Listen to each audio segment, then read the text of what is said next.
Can you come get me, please? I'm on my way. Linda Smith sat on a concrete parking barrier outside the Grandview estate, mascara streaking her brown cheeks in rivers of black and silver.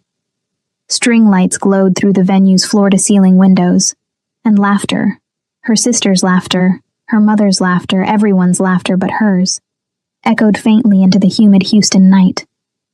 Her emerald bridesmaid dress dug into her ribs. Of course it did. Rochelle had ordered it 2 sizes too small, as motivation. The seams had been straining all day, a constant physical reminder that she didn't fit. Not in the dress, not in the family photos, not anywhere that mattered. Inside, the reception pulsed with joy she wasn't allowed to share. Linda stared at her phone, at a contact name that had become her lifeline over the past 6 months, BS. Her thumb hovered over the call button. Pride warred with desperation, with the bone-deep exhaustion of trying to earn love from people who only saw her as useful when she was serving them. She pressed call. 1 ring. Linda. His voice, deep, accented, concerned, cut through her spiraling thoughts like a blade through silk. Bong So, her voice cracked, broke on his name. Can you come get me? Get me, please? Silence stretched between them, heavy with everything unsaid. Then low and dangerous. I'm on my way. I'm on my way. No questions. No hesitation. Just absolute certainty, the kind she'd never had from anyone else in her life. She hung up and stared at the stars barely visible through Houston's light pollution, wondering how she'd become so small in a family that should have made her feel infinite. To understand how Linda Smith, a pastry chef whose desserts made grown men weep and whose laugh could fill a room, ended up crying alone while her family celebrated without her, we need to go back 6 months. 6 months earlier, the brass bell above Sugar and Grace's door chimed, and Linda looked up from arranging lavender macarons in the display case. The man who entered moved like water, smooth, deliberate, dangerous in a way she couldn't quite name. He wore an expensive black suit, tailored so perfectly it might as well have been painted on, and his sharp cheekbones and dark eyes that missed nothing made her breath catch. Behind him, a second man, shorter, broader, expressionless, took position by the door like a statue. Linda Smith? The first man's English was precise, faintly accented. That's me. You must be Mr. Bong. Just Bong So. He approached the counter, studying the display cases with an intensity that made her stand straighter. These are beautiful. Linda relaxed slightly. She could talk about her work. Thank you. What kind of event are you planning? He pulled a leather portfolio from his jacket and slid it across the counter.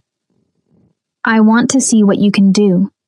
Your portfolio is impressive, but I want to see you work. Linda blinked. I don't usually offer demonstrations for consultations. I'm not a usual client. His gaze held hers, intense, assessing, but not unkind, not judging, just seeing. Name your price. Something about his stillness, his complete focus, made her feel truly seen for the first time in longer than she could remember. Not diminished, not invisible. Seen. 2,000 for a private demonstration. Done. 3 days later, Linda worked in Sugar and Grace's kitchen after hours, while Bong So watched from a stool, silent except for occasional questions. His assistant, Chol, remained by the door, a silent sentinel. She made pata choux, her hands steady and sure. The familiar movements calmed her, measuring, mixing, piping. She talked while she worked about flavor profiles, structural integrity, the difference between French and Italian buttercream. You love this, Bong So observed. Of course I do. It's mine. She piped cream puffs with practiced precision, each one identical to the last. No one can take it from me or tell me I'm doing it wrong. Your family doesn't support your work? Her hand stilled for a fraction of a second before resuming their rhythm. They think I should have been a nurse, or a teacher, something respectable. Not this. They're fools. She looked up sharply. His expression was serious, almost angry on her behalf.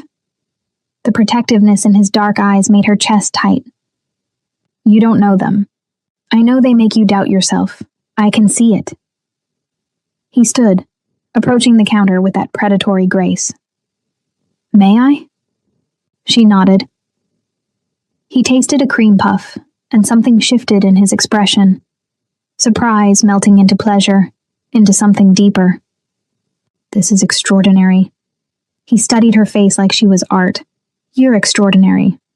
Linda's heart hammered. No one talked to her like this. Like she was valuable. Like she mattered beyond what she could provide. Why do you really want to hire me, Mr. Bong? Because I want the best. His gaze didn't waver. And because I want an excuse to see you again. The air between them crackled with possibility, with something dangerous and magnetic that made her want to step closer instead of away. Before she could respond, her phone buzzed on the counter. Mom, Rochelle needs to discuss wedding desserts. Free labor, family discount expected. Linda's expression shuddered like clouds covering the sun. Bongso noticed everything. Family emergency? Just obligations. He reached into his jacket, pulled out a business card. On the back, he wrote a number in precise handwriting. My personal line. If you ever need anything, a client, a reference, or just someone to listen, call me. Why would you? Because someone should. He headed for the door, then paused, turning back. Linda, you deserve more than scraps from people who should treasure you. He left. Linda stared at the card, something warm and terrifying blooming in her chest like sugar dissolving in hot cream. 3 months later, Linda's mother, Claudette, picked at grilled salmon while Linda served homemade dinner rolls she'd baked that morning. Her father, Vernon, scrolled through his phone without looking up. Sisters Rochelle, the bride-to-be at 26, and Dominique, a 23-year-old Instagram influencer, compared engagement rings under the dining room chandelier.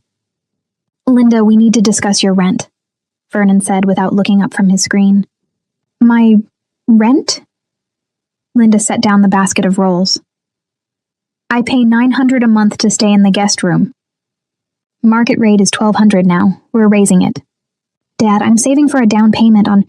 Maybe if you spent less on plus-size boutique clothes and more on a gym membership, you'd be settled like Rochelle. Claudette cut in, her voice sharp as a paring knife. Rochelle smirked. Dominique didn't look up from her phone, but her lips curved in a cruel smile. Linda's appetite vanished. I make good money. I have my own business. A bakery, Vernon said dismissively, finally looking at her with disappointment in his eyes. Not a career. It's a successful bakery. I had $140,000 in revenue last year. And how much did you keep after expenses? Claudette's eyebrow arched. Meanwhile, Rochelle landed an engineer. Linda's jaw tightened. She wanted to leave, to walk out and never come back. But where would she go with Houston rent prices climbing every month and her savings depleted from helping pay for Dominique's car repairs? Vernon's medical bills, the endless stream of family emergencies that were always her responsibility. I'll pay the increase, she whispered. Claudette smiled, satisfied. Good. Oh, and about the wedding cake. We'd like you to make Rochelle's wedding cake, Claudette announced 10 minutes later. 5 tiers, serves 250. We've seen your work, that gold leaf thing you do. Linda's heart sank into her stomach. Mom, that would cost $3,500 minimum. The labor alone. We're family, Rochelle said, finally looking directly at her. You can't charge us full price. I'm not charging you full price.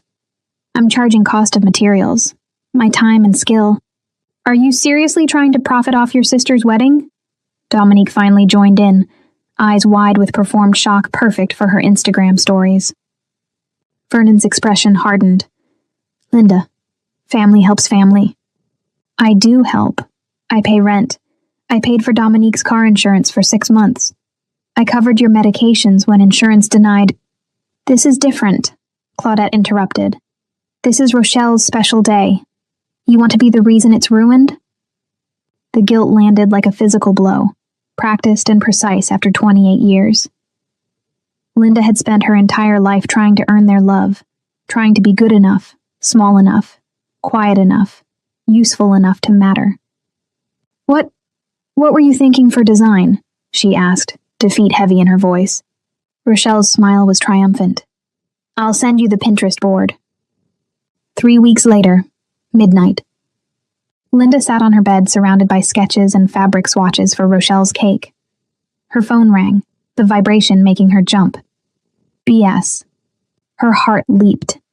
They'd been talking for 2 months now. Calls that stretched past midnight, texts that made her smile during brutal family dinners, stolen meetings in parking lots and late-night diners. But they hadn't defined what this was. Hi, she answered, unable to hide her smile. You're awake. Bongso's voice was warm honey. I thought you might be. Working on the wedding cake, She sighed. It's a lot. Are they paying you? Silence. Linda? It's complicated. It's exploitation. His tone sharpened like a blade being drawn. You know this. They're my family. Family doesn't treat people like unpaid labor. A pause, heavy with intention. I want to see you. Her breath caught. It's midnight. I know, I'm outside. Linda rushed to the window. A black Mercedes idled at the curb, sleek and expensive, and completely out of place on this residential Missouri City street. You're insane, she whispered into the phone, but she was already grabbing her jacket. They sat in the back seat of Bongso's Mercedes in an empty Target parking lot, dim light from street lamps casting shadows across his sharp features. He'd brought her favorite tea from the Vietnamese cafe near her bakery. He remembered everything. You didn't have to come, Linda said, cradling the warm cup between her palms. I wanted to. He turned toward her, one arm along the seat back. I always want to see you. Bongso, I know you're scared. His fingers brushed her shoulder, tentative, asking permission. I know you think this is temporary, that I'll realize you're not worth the trouble. I don't... Linda. He cupped her face gently, thumb stroking her cheek. I've spent 2 months learning who you are. How you light up when you talk about flavor combinations. How you remember everyone's dietary restrictions. How you give and give until there's nothing left. His eyes burned into hers. I see you. All of you. And I'm not going anywhere. Tears blurred her vision. You don't understand what you're signing up for. My family will never touch you again if you don't want them to. His voice dropped, dangerous and protective. Say the word, and I'll make sure of it. What are you? She whispered. Someone who handles problems. His smile was slight, edged. Someone with resources. That's not an answer. It's the only one I can give right now.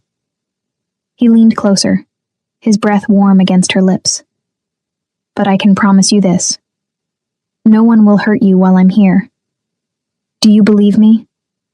She should be afraid. She should ask more questions about the men who followed him, the way people stepped aside when he entered rooms, the careful way he never fully explained his work.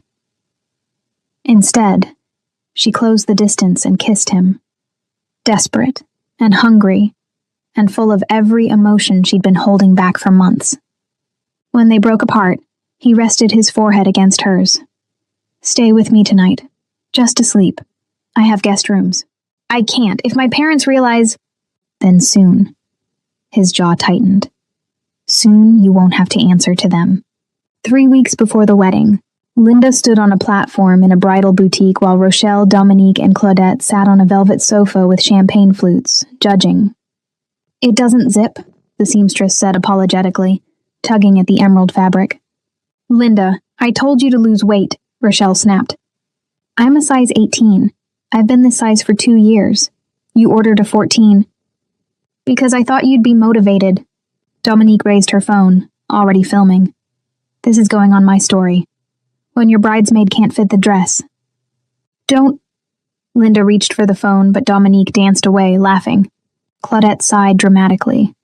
Linda, sweetheart, this is embarrassing for everyone. Can't you just try harder?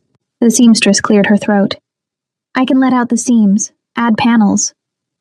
No, Rochelle said flatly. It'll look cheap in photos. Linda, you'll just have to make it work. Linda changed in the bathroom, hands shaking so badly she could barely work the zipper. She texted Bongso, Do you ever feel like you're drowning and everyone's just watching? His response was immediate. Every day before I built my own life. You'll build yours too. I'll help. How? Trust me. 2 days before the wedding. Linda worked through the night in Sugar and Grace's kitchen, assembling 5 tiers of champagne cake with raspberry filling. She covered each tier in fondant she'd hand-marbled to look like real marble, a technique that had taken years to perfect. Sugar flowers she'd spent 40 hours crafting adorned each tier. Peonies and roses and ranunculus so realistic they looked plucked from a garden. It was breathtaking. It was worth $4,500. Rochelle arrived at 7 a.m. with Dominique, took 12 photos from different angles without asking permission, then said, Cute. Make sure it arrives on time. Not, thank you. Not, this is beautiful.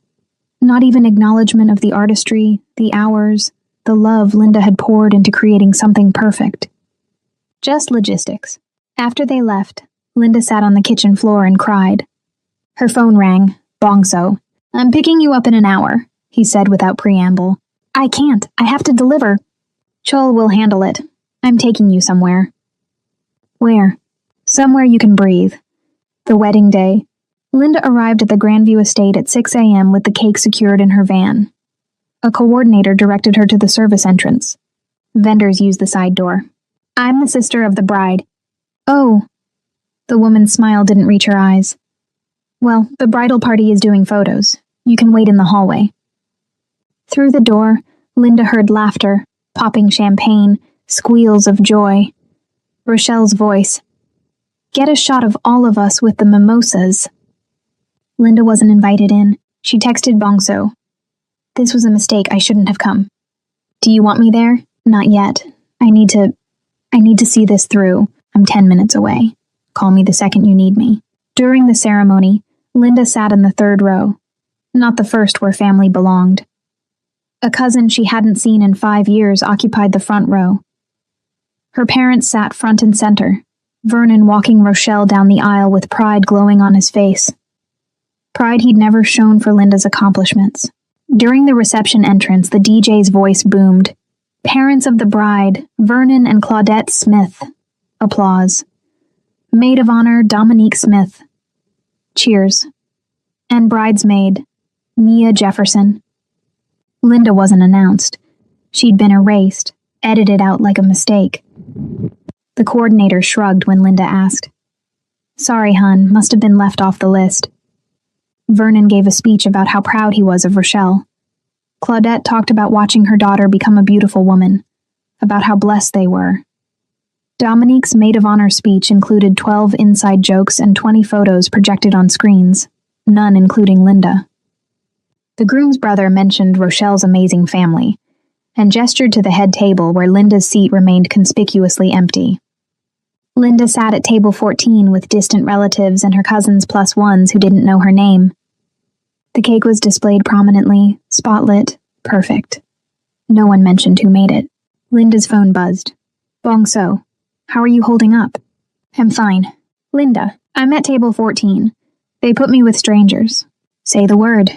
Not yet. She needed them to see what they'd done. She needed herself to see it clearly, to stop making excuses, to finally understand that she would never be enough for people who didn't want to see her value. After the cake cutting, Rochelle and her groom feeding each other Linda's artistry without a single word of acknowledgement, the photographer called for family photos. Smith family, let's gather. Linda started toward them. Claudette's hand shot out, gripping her wrist hard enough to bruise. Not you, she hissed. Linda froze. What? These are going on the website, social media. We need cohesive photos. Understanding crashed over her like ice water. I'm your daughter. Vernon stepped closer, voice low and cruel. Linda, don't make a scene. You know how you photograph. It's just... Better this way. The words hit like a physical blow. How you photograph? Too fat. Too dark. Too much. Too wrong. Dominique was already posing, arm around Rochelle. The photographer snapped away, capturing the family Linda would never truly belong to. Linda backed away, vision blurring.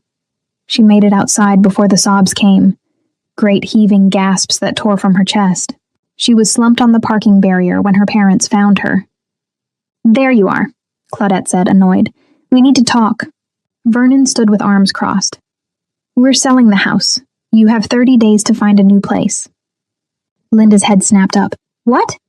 "We're downsizing, moving to a condo. There's no room for you." You're evicting me? Now? At Rochelle's wedding?" "We're telling you now so you have time to plan," Claudette said reasonably. As if this was normal. As if they hadn't just destroyed her in front of 200 people. "You're 28, Linda. You should have moved out years ago. I stayed because you asked me to. You said you needed help with bills. And we appreciated it. But it's time." Vernon's expression hardened. "If you'd taken care of yourself, lost weight, found a real job, made yourself marriageable, maybe you'd have your own place by now. But you're still making cupcakes and wearing XXL dresses." "I'm a size 18. I own a business. I had $140,000 in revenue." "And how much did you keep?" Claudette's voice was acid.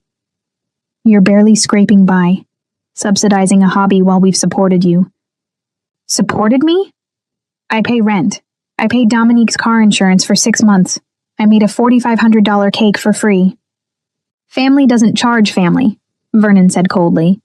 The tears came hot and angry. Linda's hands shook as she pulled out her phone. "Don't you dare cause drama at your sister's wedding," Claudette warned.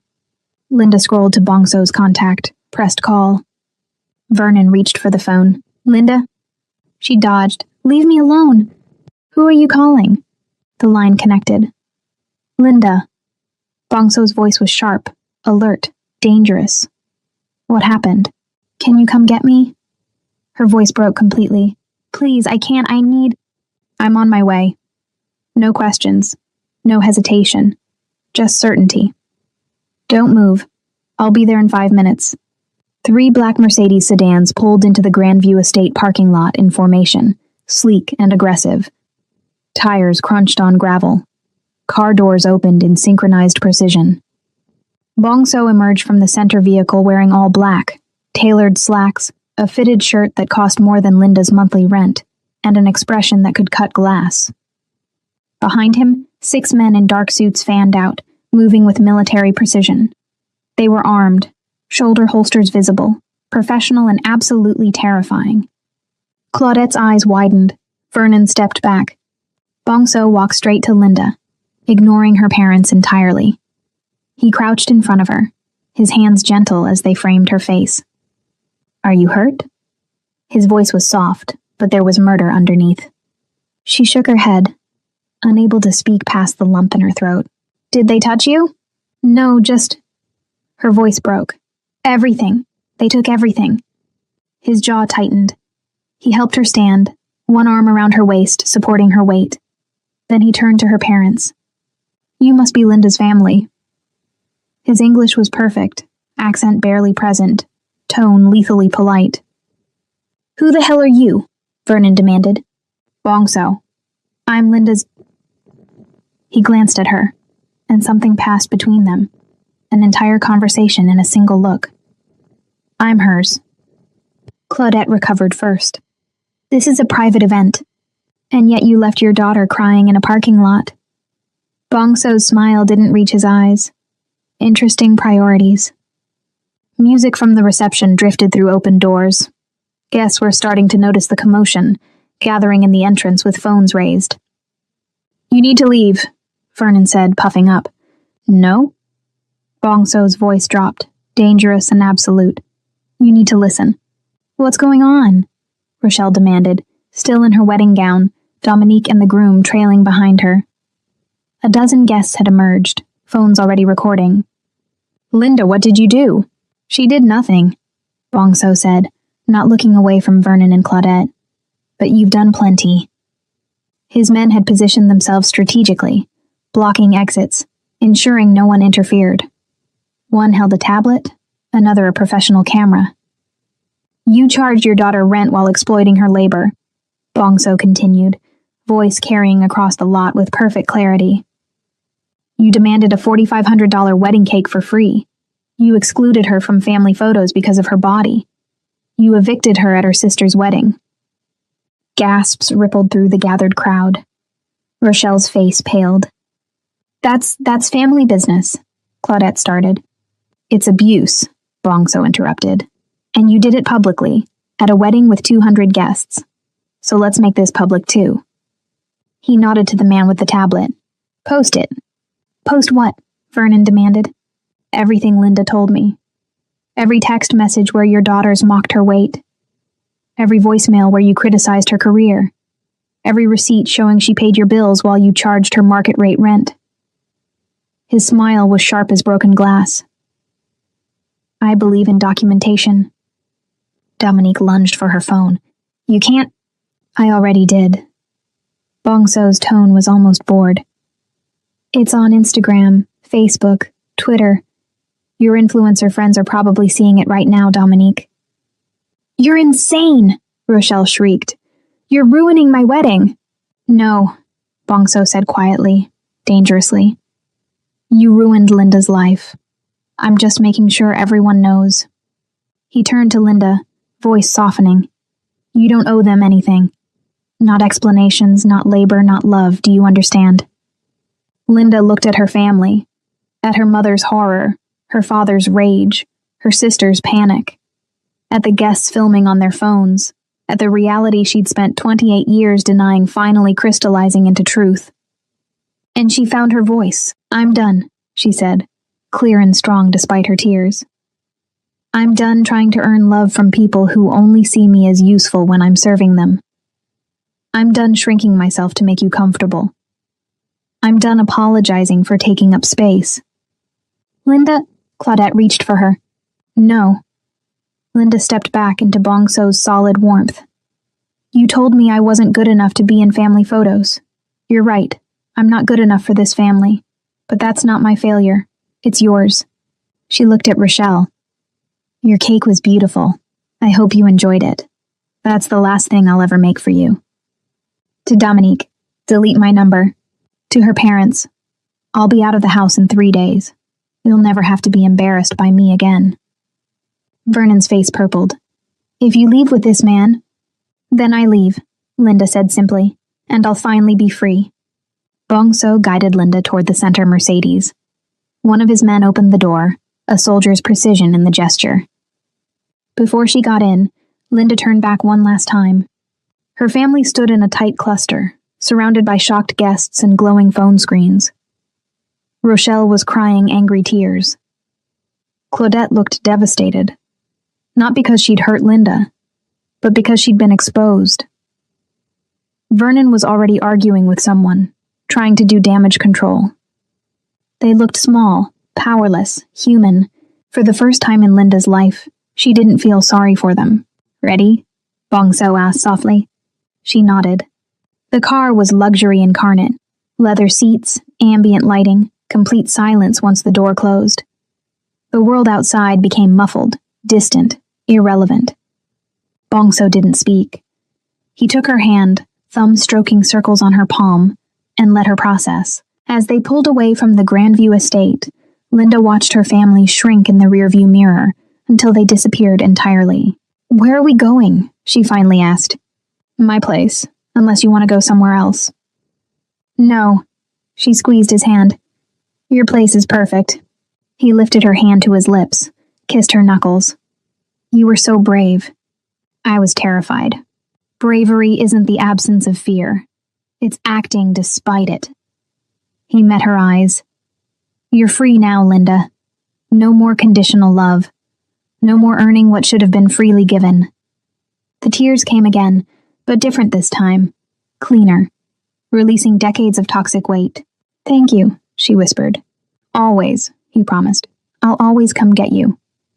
3 weeks later, Linda woke in Egyptian cotton sheets, sunlight streaming through floor-to-ceiling windows overlooking Houston's skyline. The bedroom was twice the size of her old room, and the closet was full of clothes in her actual size. Beautiful clothes. Expensive clothes. Clothes Bong So had commissioned from designers who specialized in plus-size luxury.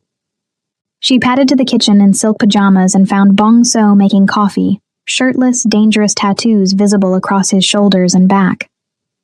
"Morning," he said, smiling soft in a way he only did for her. On the counter sat a magazine. Houston Eats. Linda's face graced the cover alongside her viral blackberry lavender tart.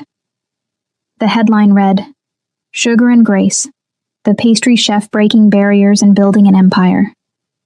Her phone, new number, only contacts she'd chosen, sat silent. She'd blocked her family the day after the wedding. They'd tried to reach her through social media, accounts now private. Through the bakery, Chul handled all screening. Through mutual friends,